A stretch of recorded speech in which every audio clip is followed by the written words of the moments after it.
Entrez, nous vous attendions. Nous savons que vous regardez cette vidéo sur notre site web ou notre chaîne YouTube parce que vous voulez connaître précisément les étapes pour accélérer la procédure. Obtenir une apostille pour ce type de document aussi rapidement et facilement que possible. Alors attachez vos ceintures, c'est parti. Bonjour, si vous regardez cette vidéo, c'est que vous voulez comprendre où et comment accélérer l'apostille d'une déclaration de domicile jugée non enregistrable par le secrétaire d'État du Texas. Combien ça coûte? Quels sont les délais de traitement et quelles sont les étapes pour commander une apostille du Texas avec nous? D'abord, les documents non enregistrables par le secrétaire d'État du Texas, comme une déclaration de domicile, ne peuvent pas être envoyés par email ou fax pour l'apostille. Mais il existe une exception que nous verrons bientôt. Vous devez nous envoyer ou déposer la déclaration de domicile originale signée à l'encre humide. Il ne peut s'agir d'une photocopie à notre siège d'Austin. Deuxièmement, tout document non enregistrable doit être notarié à l'encre humide par un notaire du Texas. Vous ne pouvez pas utiliser un notaire d'un autre État ou d'un autre pays, uniquement un notaire du Texas. Ensuite, vous, un avocat ou un notaire du Texas, devez inclure ou joindre à votre document non enregistrable soit ce texte de jurat, soit ce texte d'attestation du notaire du Texas, comme indiqué ici. Ainsi, pour toute déclaration de domicile que vous pourriez avoir vous-même, le notaire que vous engagez ou l'avocat que vous engagez, devez inclure ce texte de jurat du notaire du Texas à cet endroit précis. Ou un ou signifie l'un ou l'autre. Vous ne faites pas les deux, vous ne pouvez pas mettre les deux sur votre document. Vous devez en choisir un des deux. Ceci est l'attestation du notaire du Texas que vous pouvez choisir. Ce texte. L'attestation notariale du Texas. Maintenant, il vous suffit simplement de cliquer sur ce PDF et cela téléchargera tout ce texte. Je viens de vous le montrer. Il vous suffit de l'imprimer et de l'attacher à votre document ou de choisir le serment notarié du Texas, tout ce texte. Il suffit de cliquer sur ce PDF, de le télécharger, de l'imprimer, puis de l'attacher à votre document. Vous pouvez également utiliser le service de notaire électronique ou à distance du Texas pour faire notarier votre document par visioconférence. Si vous ne résidez pas actuellement au Texas ou aux États-Unis, dans ce cas, vous pouvez utiliser notre page de contact pour télécharger et nous envoyer votre document signé et notarié électroniquement. Ainsi, plus besoin d'envois postaux ou de dépôt en personne. Accédez à notre page de contact directement d'ici. Il existe trois manières différentes pour le faire. Vous pouvez simplement cliquer sur ce bouton ici, cliquer sur celui-ci, ou enfin cliquer juste là. Sur notre page de commande d'apostille du Texas, accessible via le bouton en bas de page, remplissez le formulaire en ligne, imprimez-le, puis envoyez-le nous avec un bordereau de retour prépayé FedEx ou UPS. Ainsi, nous pourrons vous renvoyer vos documents ou les expédier au destinataire de votre choix partout dans le monde. Encore une fois, si vous passez par la voie de l'e-notariat du Texas, vous n'avez rien à nous envoyer ni à déposer. Il vous suffit d'aller sur notre page de contact, comme je vous l'ai montré, et tout en bas de la page de contact. Vous verrez un endroit où vous pouvez télécharger autant de documents que vous le souhaitez. Et vous allez télécharger trois documents. Premièrement, la copie numérisée de votre acte notarié électronique du Texas. Deuxièmement, un PDF de votre étiquette de retour prépayé FedEx ou UPS. Et troisièmement, notre bon de commande au format PDF. Donc, sur notre page, au lieu de simplement l'imprimer pour obtenir une copie papier, utilisez la fonction d'impression de votre ordinateur, mais choisissez l'option Enregistrer sous pour sauvegarder le fichier au format PDF sur votre ordinateur.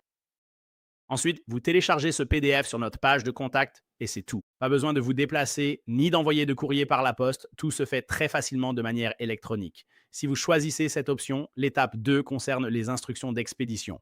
Je vais vous expliquer comment vous allez nous envoyer les documents et comment nous vous les renverrons.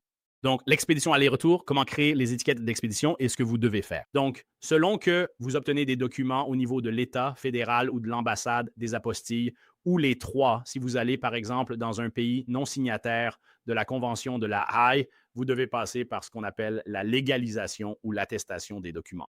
Et s'il s'agit d'un document au niveau de l'État, comme par exemple un acte de naissance pour, disons, le Vietnam ou la Thaïlande, il faudra le faire au niveau de l'État du Texas, puis aux États-Unis, département d'État, puis l'ambassade de ce pays. Et c'est la troisième étape. Je vais passer tout cela en revue, notamment comment effectuer l'envoi. Pour nous faire parvenir vos documents, il n'y a que deux façons. La première, la plus simple et recommandée à 99%, c'est l'envoi en livraison express. Ou envoyez vos documents à notre adresse à Austin, indiquée sur le bon de commande et dans les instructions d'envoi. Ou, si vous habitez dans la région d'Austin, vous pouvez déposer vos documents chez nous. Comme nous l'expliquons à l'étape 3, envoyer ou déposer vos documents ne change rien au processus. Ce n'est pas un service sans rendez-vous. Vous ne pouvez pas obtenir ici votre document apostillé, délivré par le secrétaire d'État du Texas, le département d'État à Washington, D.C., ou l'ambassade du pays étranger. Nous gérons toutes les légalisations dans notre bureau et les ambassades étrangères de Washington, D.C., où se trouvent 99% des ambassades mondiales. Je vais donc vous expliquer ce que vous devez faire. Donc, si vous allez nous envoyer vos documents par courrier, merci de ne pas utiliser la poste. N'utilisez pas la poste des États-Unis. Ils perdent constamment des documents. Ils perdent des milliards de dollars, et ce pour une bonne raison. Ils sont incompétents. Ils ne sont pas fiables. Ne les utilisez pas. N'envoyez pas vos documents par courrier et ne nous demandez pas de vous les renvoyer par ce biais, car le suivi est souvent catastrophique. Nous recommandons d'utiliser FedEx, mais vous pouvez aussi choisir UPS. Si vous êtes en Europe, en Amérique du Sud ou en Amérique centrale, sachez que DHL est également très répandu dans ces régions. Mais encore une fois, le plus fiable est celui que nous recommandons et nous expédions avec eux chaque jour et nous envoyons jusqu'à 10 000 documents. Et nous avons des clients sur 6 continents. Il ne nous manque plus que l'Antarctique, c'est FedEx. Ils sont de loin les plus fiables si vous ne voulez pas que vos documents soient endommagés ou perdus. Ils sont les plus fiables et ce sont aussi les moins chers si vous envoyez des documents aux États-Unis et de loin. Je vais vous donner un exemple. Nous expédions à notre bureau de Washington, D.C. depuis Austin, au Texas. C'est en plein centre du Texas, tout au bout du territoire, aussi loin que possible, jusqu'à l'océan Atlantique à Washington, D.C. Cela nous coûte 10 et 95 cents pour envoyer des documents en 2 jours par FedEx à notre bureau de D.C. Bureau. Si nous utilisons UPS, le délai est le même. C'est plus de 40 si nous utilisons la poste. C'est plus de 20 environ 23 donc plus du double. Donc, si vous envoyez des documents, FedEx est bien moins cher qu'UPS et la Poste, d'ailleurs. Si vous le faites rapidement en une nuit ou 2 jours, la plupart des gens ne le permettent pas vraiment. C'est seulement si vous utilisez l'option FedEx One et notre vidéo sur nos pages d'expédition. Ils vont passer par là. Je vais expliquer cela. Voici donc les liens sur lesquels vous allez cliquer. Donc, ce sera une longue vidéo, encore une vidéo de 15 ou 20 minutes. Elle va vous guider à travers une fonction absente des sites de FedEx ou UPS. Nos captures d'écran et notre vidéo expliquent comment créer une étiquette de retour prépayée sur fedex.com ou ups.com depuis n'importe quel endroit dans le monde. Ainsi, où que vous soyez, vous pouvez créer une étiquette d'expédition prépayée en ligne. Imprimez-la pour nous l'envoyer par courrier ou téléchargez-la et envoyez-nous le fichier PDF qu'ils fournissent par email. Ce n'est qu'un PDF. Vous ne pouvez pas nous donner d'étiquette d'expédition. Dans un document Word, un GIF, un JPEG ou quel que soit le format, il vous faut le PDF original que UPS et FedEx vous fournissent lorsque vous le créez. Et vous cliquez sur ces liens juste ici, ils vous montreront une vidéo et vous guideront à travers des captures d'écran pour vous expliquer comment faire cela où que vous soyez. D'accord. Pour un envoi international, vous devez généralement remplir ce qu'on appelle une facture ou un document de douane. Voici le reçu que vous devez remplir. Cliquez sur ceci pour FedEx et UPS. Nous avons déjà un modèle pré-rempli pour vous, il vous suffit de le compléter. Ensuite, signez, datez et ajoutez les infos nécessaires. C'est tout. C'est déjà fait pour vous. Encore une fois, selon le pays, ils n'en ont normalement pas besoin. On le fait quand même par précaution. C'est conseillé pour un envoi international depuis les États-Unis vers un autre pays. Par exemple, le Mexique s'en soucie peu. Vous pouvez quand même le faire. Avec FedEx, ça ne les intéresse pas. Mais pour la plupart, beaucoup d'autres pays dans le monde, pour passer la douane, vous allez vouloir avoir ce document. D'accord? Et puis, l'autre point important, c'est que vous ne pouvez pas mettre notre nom sur l'étiquette d'expédition. Laissez-moi me répéter. Vous ne pouvez pas mettre notre nom, notre numéro de téléphone, ni notre adresse nulle part sur votre envoi lorsque nous vous le renvoyons. C'est pour l'expédition vers vous. Donc, nous avons apostillé le document et maintenant, vous voulez qu'il vous soit retourné ou envoyé à un avocat ou à l'étranger. Que ce soit à un proche, un collègue ou une entreprise, ou que vous souhaitiez que nous l'envoyions, vous créez une étiquette d'expédition prépayée. Vous êtes l'importateur et l'expéditeur.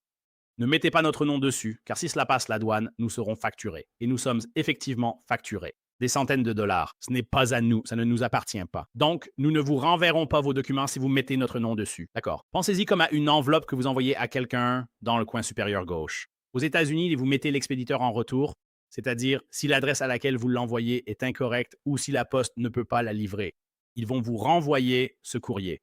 C'est ce que nous demandons. Vous ne pouvez tout simplement pas mettre notre adresse dessus. Renseignez une adresse, peu importe laquelle, celle d'un proche, d'un collègue ou d'une entreprise. Ça n'a pas d'importance. Vous ne pouvez tout simplement pas mettre nos informations dessus. Utilisez vos coordonnées, mettez votre adresse en expéditeur et destinataire. Donc, par exemple, vous l'expédiez. Disons que vous voulez l'expédier en Europe. Un proche aux États-Unis, utilisez simplement son adresse. C'est seulement utile si votre colis est retourné car ils ont besoin d'une adresse pour vous le réexpédier. Pour la douane, il faut aussi une adresse pour facturer les frais non payés. Encore une fois, ça n'importe pas vraiment. N'utilisez pas simplement notre adresse. C'est vraiment très simple. Pour les deux options, cliquez ici. Nous allons voir ce que cela signifie et comment faire. Chez FedEx ou UPS, ou lorsque vous le faites en ligne, ils demanderont d'où est-ce que le colis est envoyé. Impossible de mettre notre adresse ou téléphone. C'est courant, mais on dit souvent on ne peut pas. C'est possible. Vous vous y prenez mal. Suivez nos instructions en ligne. Évitez de faire ça dans un magasin FedEx ou UPS, car ils ne savent souvent pas de quoi ils parlent. Faites-le simplement en ligne. Nous le faisons tous les jours depuis tous les pays du monde. Vous pouvez créer l'étiquette en ligne sans utiliser notre adresse. Parce que, encore une fois, c'est vous qui créez l'étiquette en ligne et qui la payez, pas nous. Nous faisons simplement le dépôt chez FedEx, UPS ou DHL pour vous. Donc, vous ne pouvez pas mettre notre adresse car aux yeux de FedEx, UPS ou DHL, nous serions alors l'importateur. Nous sommes l'expéditeur. Toute la responsabilité légale retomberait sur notre entreprise et selon notre politique légale et d'entreprise, nous ne pouvons pas accepter cela. Donc, ne mettez pas notre adresse sur les étiquettes d'expédition. C'est vital. Nous ne l'expédierons pas, c'est sûr. On ne le renverra pas. Nous vous demanderons de nous envoyer une nouvelle étiquette. Pour les envois internationaux, notre adresse, téléphone et nom ne doivent pas apparaître. Si c'est spécifiquement pour l'international, nous ne le renverrons pas. Donc, c'est très important. Si vous êtes pressé pour ces documents, cela retardera le processus. Obtenir une nouvelle étiquette pour vous recontacter prendra plusieurs jours. Merci de suivre ces instructions et de ne pas mettre notre nom, adresse ou téléphone sur cette étiquette d'expédition prépayée. C'est tout pour l'expédition. C'est très simple. Et encore une fois, si vous venez déposer des documents chez nous, vous pouvez aussi les déposer en personne. Fournissez-nous une étiquette d'expédition prépayée et nous vous les renverrons. Vous les déposez donc chez nous et nous vous les retournons ensuite par courrier. Beaucoup de gens font cela aussi. Créez votre étiquette en ligne. Ensuite, quand vous vous rendez dans nos locaux, vous déposez vos documents. Et ensuite, le jour même ou sous 2 jours, selon l'étape 3. Quel est le temps pour les délivrer par le secrétaire d'État ou le gouvernement fédéral ou l'ambassade? Ensuite, nous vous les renverrons par courrier. Voilà comment ça fonctionne. Merci. Ceci est l'étape 3. Je vais passer en revue les tarifs actuels que nous proposons. Et si vous avez l'intention de venir nous déposer des documents officiels, notez que nos délais de traitement actuels sont tenus à jour en date du 30 novembre 2025.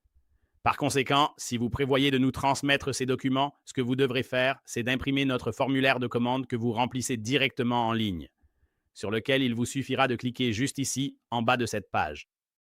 En cliquant ici, vous accéderez à la page de notre formulaire de commande que vous remplirez en ligne puis imprimerez. Et il y a une autre vidéo là-bas qui explique comment remplir le formulaire de commande et tout ce qui s'y rapporte. Donc, si vous allez encore une fois nous envoyer vos documents par courrier postal, ce que la plupart des gens font d'habitude, vous imprimez notre formulaire de commande et vous l'envoyez avec vos documents, comme nous l'avons indiqué à l'étape 2. Vous nous l'envoyez si vous comptez déposer vos documents en personne, ce qui n'accélère pas le processus. Et je vais aborder ce point. Si vous souhaitez le déposer à notre bureau d'Austin, qui est le seul endroit où nous pouvons le faire, ni à Houston, ni à Dallas, uniquement à Austin, vous pouvez le déposer. Vos documents. Si vous habitez dans la région d'Austin, vous devez imprimer notre formulaire de commande et l'apporter avec vos documents. Je vais maintenant tout de suite vous expliquer nos horaires précis, donc pour le service le jour même. Nous déposerons vos documents juridiques auprès du secrétaire d'État du Texas, si reçus avant midi, heure du centre, du lundi au vendredi, hors jours fériés fédéraux et d'État. Donc, selon l'ouverture du secrétariat, sachant qu'il ferme souvent plus de jours que les seuls jours fériés officiels. Comme pour le 4 juillet cette année, ils ont fermé le lundi suivant, le 4 juillet. Ce n'était pas un jour férié fédéral. Et ils ont fermé cette semaine mercredi avant Thanksgiving et ce n'était pas un jour férié fédéral. Ou le Black Friday, ils ferment aussi. Pas férié au fédéral, mais ils ferment 3 jours cette semaine. Ils seront fermés 3 jours pour Noël, c'est déjà annoncé, la veille du réveillon de Noël. Le réveillon de Noël n'est pas férié, donc s'ils ferment, on ne pourra pas déposer vos documents. Gardez bien cela en tête.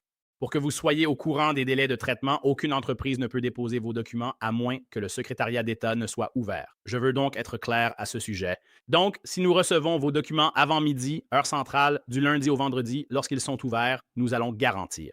Si nous les recevons avant midi, nous les déposons à l'État du Texas. Ensuite, leur délai de traitement varie. Nous ne contrôlons pas cela. personne ne contrôle leur rapidité de traitement. À l'heure actuelle, et nous modifions cela chaque mois, comme en ce moment, dans quelques heures, cela va passer à décembre 2025. Donc, si vous regardez cette vidéo dans le futur, en 2026 ou 2027, oubliez ce que vous voyez dans cette vidéo. Ce qui compte, c'est ce qui est indiqué sur cette page. Juste ici, c'est le délai de traitement actuel pour le secrétaire d'État. Et je vais passer en revue cela dans nos exemples. Donc, à l'heure actuelle, en novembre 2025, il faut entre 0 et 2 jours ouvrables au secrétaire d'État pour délivrer des apostilles sur les documents. Et je vais expliquer ce que signifie 0 jours. D'accord. Nous allons donc donner quelques scénarios ici. Donc, si nous recevons vos documents par courrier ou dépôt avant midi, heure centrale, nous allons déposer vos documents. Ensuite, il est possible, mais pas probable, que le secrétaire d'État délivre votre apostille le jour même. Donc, le jour même signifie 0, c'est-à-dire que nous recevrons votre document à ou avant midi ce jour-là. Nous allons le déposer ce jour-là et il se peut qu'il l'émette le même jour. Nous allons vous le renvoyer exactement le même jour. Cela correspond à 0 jours. Ou bien cela peut leur prendre jusqu'à 2 jours ouvrables après que nous l'ayons déposé pour qu'ils vous le délivrent. D'accord? Je vais donc expliquer nos exemples ici. Donc, scénario 1. Nous recevons vos documents avant ou à notre heure limite de midi, heure centrale, un lundi. Et ensuite, nous le déposons le même jour. Le secrétaire d'État va soit délivrer une apostille sur vos documents le même jour, ce qui correspond à 0 jours. Le jour ouvrable suivant, il pourrait le faire, ce qui fait 1 jour ou 2 jours ouvrables. Donc, dans le pire des cas, vous le recevrez et il vous sera renvoyé par courrier le mercredi. Donc ça, c'est le meilleur scénario possible. Si nous recevons votre document avant midi, d'accord. Le deuxième exemple, c'est si nous recevons votre document après-midi, heure centrale. Si vous nous l'envoyez par la poste et que nous le recevons à 2 ou 3 heures de l'après-midi par UPS ou FedEx, ou si vous le déposez à notre bureau vers 16h55, juste avant 17h ce même lundi, nous ne pourrons alors le déposer que le jour suivant. Nous allons le déposer le jour ouvrable suivant. Et il pourrait l'émettre ce même jour. Cela fait 0 jours. Il pourrait l'émettre le jour ouvrable suivant, donc 1 jour ou 2 jours ouvrables. Donc, dans le pire des cas, nous pouvons le récupérer et vous le renvoyer ce jeudi-là. Donc, encore une fois, dans les deux scénarios, si nous recevons votre document un lundi, que ce soit avant ou après-midi, ce sera pour mercredi ou jeudi. Donc, encore une fois, dans le pire des cas absolus, à moins qu'il n'y ait une apocalypse zombie, une révolte d'ORC ou une invasion extraterrestre, si vous le faites un lundi, il vous sera renvoyé par la poste le jeudi. Pire scénario, meilleur scénario, il peut vous être renvoyé par la poste dès le lundi. Donc, juste pour récapituler, et je ne saurais trop insister là-dessus. Si vous vous rendez dans notre bureau principal à Austin, déposer vos documents en personne au lieu de les envoyer par courrier ne rend pas le processus plus rapide. Peu importe si nous les recevons en dépôt ou par courrier, avant midi ou après, le délai de traitement sera le même. Beaucoup trop de gens ne lisent pas notre site web, ne nous contactent pas et se présentent en pensant que ce sera fait le jour même, et ce n'est pas possible parce que cela dépend du secrétaire d'État. C'est à eux de décider. Ce sont eux qui décident s'ils le délivrent le jour même ou dans les 2 jours. À moins de vivre dans la région d'Austin, ça n'accélère pas le processus. Envoyez-nous simplement vos documents en livraison express, comme nous l'indiquons à l'étape 2 sur la façon de procéder. Et puis, ces tarifs sont ceux d'aujourd'hui. Ils pourraient changer en 2026, 2027 ou 2028, peu importe quand vous regardez cette vidéo. Ne vous fiez pas à ce que dit la vidéo, mais à ce qui est indiqué juste ici. Le tarif affiché à cet endroit précis est celui en vigueur en ce moment. Donc, pour le premier document, si vous avez besoin de faire apostiller un document auprès du secrétaire d'État, c'est 95 $. Et cela inclut tous les frais de dépôt. Donc, vous ne nous envoyez pas de chèque de mandat ou de chèque de banque. Vous ne nous envoyez pas d'argent pour les frais de dépôt d'État. Et vous ne faites pas la paperasse. Vous ne nous envoyez pas le formulaire de l'État. Nous avons nos propres formulaires et nous payons les frais de dépôt. C'est donc 95 $ tout compris, sans aucune taxe supplémentaire. C'est tout ce que vous payez. Et si vous en avez plusieurs, c'est à tarif réduit. Voici un petit tableau. Pour un document, c'est 95. Pour 2, il vous faut des apostilles. En simultané, c'est 170, 3, 245, etc. Ce sont les tarifs actuels tout du long. Et tout document supplémentaire est à 75 $. Et puis, lorsque vous êtes prêt à commander, il vous suffit de cliquer sur ce bouton et cela vous amènera à notre page de formulaire de commande. Pour les apostilles du Texas, et encore une fois, ceci concerne uniquement le Texas. Ce n'est pas pour les tarifs fédéraux ou les tarifs d'entreprise, ni pour les documents d'entreprise du Texas à apostiller, ou les frais d'ambassade. Ceci concerne spécifiquement uniquement le Texas, le secrétaire d'État et les documents texans. Donc, les documents qui sont notariés par un notaire du Texas ou les documents délivrés par une entité texane, une ville, un État, un comté ou le gouvernement de l'État, comme un acte de naissance texan, un certificat de décès, une licence de mariage, un jugement de divorce, un casier judiciaire, des chèques, un permis de conduire, des procurations, ce genre de choses. Voilà, c'est l'étape 3. Merci.